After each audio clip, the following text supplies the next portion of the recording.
still we see thee lie above thy deep and dreamless sleep.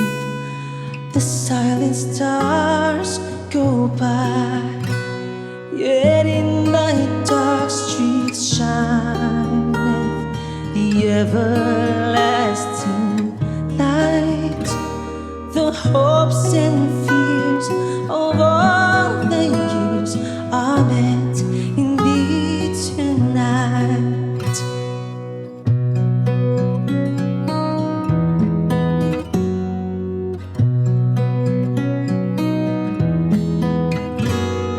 How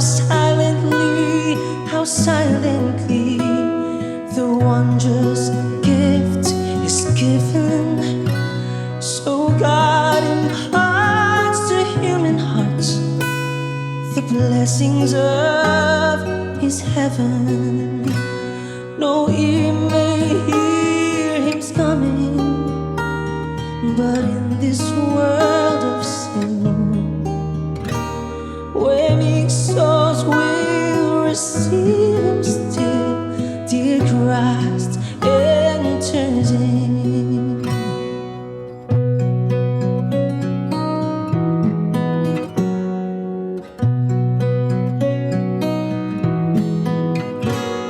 Oh, holy child of Bethlehem, descend to us, we pray. Cast out our sins and enter in. Be born to us today. We hear the cries of most angels, the great glad tidings tell. Oh, come to us, abide in us, oh Lord Emmanuel. Oh, come to us, abide in us, our Lord Emmanuel.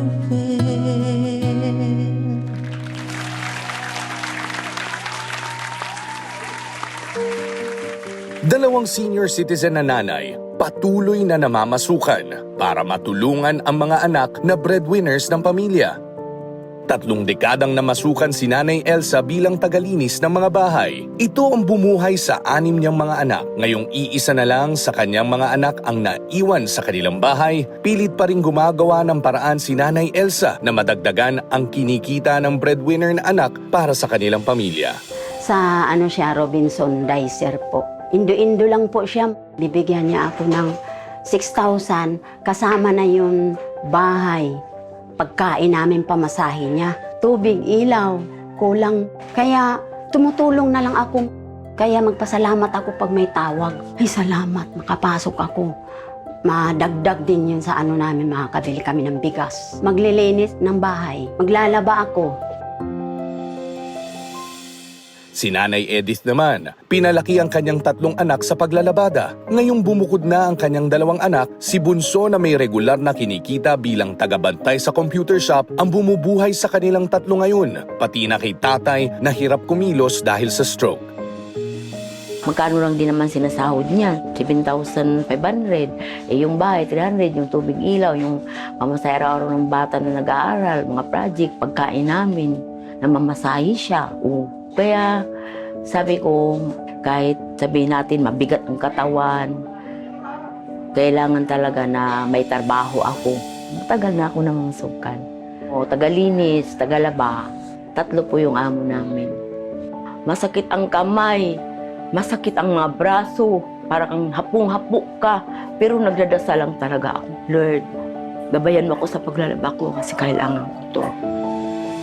Nasa dapit hapon man ng kanilang mga buhay, parehong pumapaibabaw kina Nanay Elsa at Nanay Edith ang kanilang pagmamahal sa mga anak. Pareho nilang gustong mabawasan ang pasanin ng mga anak sa responsibilidad ng pagiging breadwinners.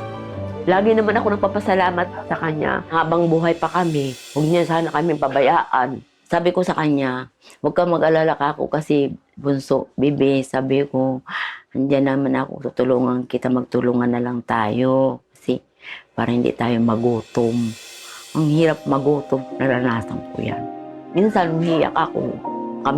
Magsumbong ako minsan sa kapatid ko.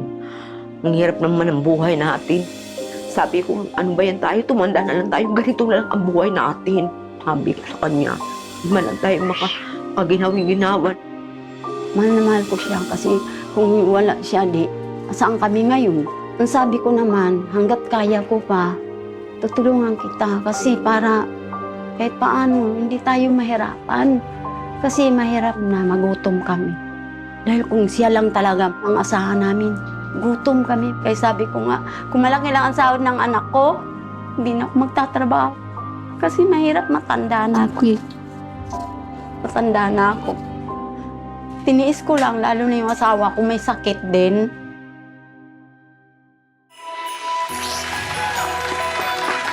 Narito naman po ang dalawang nanay na napakahusay maglaba, kaagapay ng mga breadwinner na anak. Narito po si Nanay Edith at Nanay Elsa. Kami po ay bilib na bilib sa mga nanay na katulad nyo. Talagang kayod pa rin at pagmamahal lang ang tinusuki sa pamilya. Kaya kasama ko tong mga mahal ko din sa buhay, si Kuya Boy and si Alan, na nagbibigay parangal sa inyo. Talagang gusto lang namin na magbigay sa inyo ng konting kasiyahan din ninyo na makakatulong sa hanap buhay ninyo. Kaya may regalo po kami sa inyong washing machine. Para hindi na talaga manual na manual. Saka may karagdagan kami po. Sa inyo po, Nanay Edith, may dagdag kaming grocery. At sa iyo naman, Nanay Elsa, meron kaming cellphone. Oy! And syempre, mga goodies natin, ayan. Si JC Premier at ang San Miguel Corporation, may mga regalo din po para sa inyo. May mga canned goods yan. Sarap yan. Ayan, tingnan nyo na yung washing machine na ayun, no? Ayun. Marami na kayong matatanggap na lamada. Ayan, katabi mo si Edith, ako katabi ko si Elsa. Hawakan mo yung kamay. Ayan.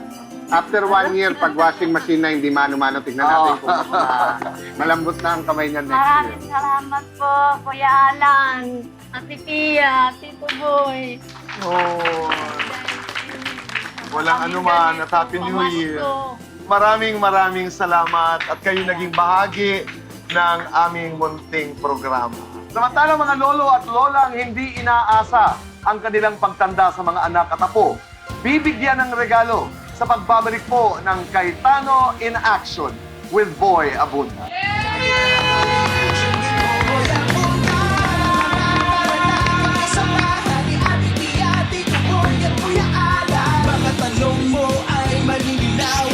Cayetano in Action with Boy Abunda would like to thank San Miguel Corporation, JC Organic Barley, Live Healthy, Choose Good Life, and Seymada from La Luna Cafe. Come home to a delicious tradition. We're located at 103 ML Quezon Avenue, Hagonoy, Taguig. 7. Visit at B6, Bonifacio High Street, BGC, Taguig.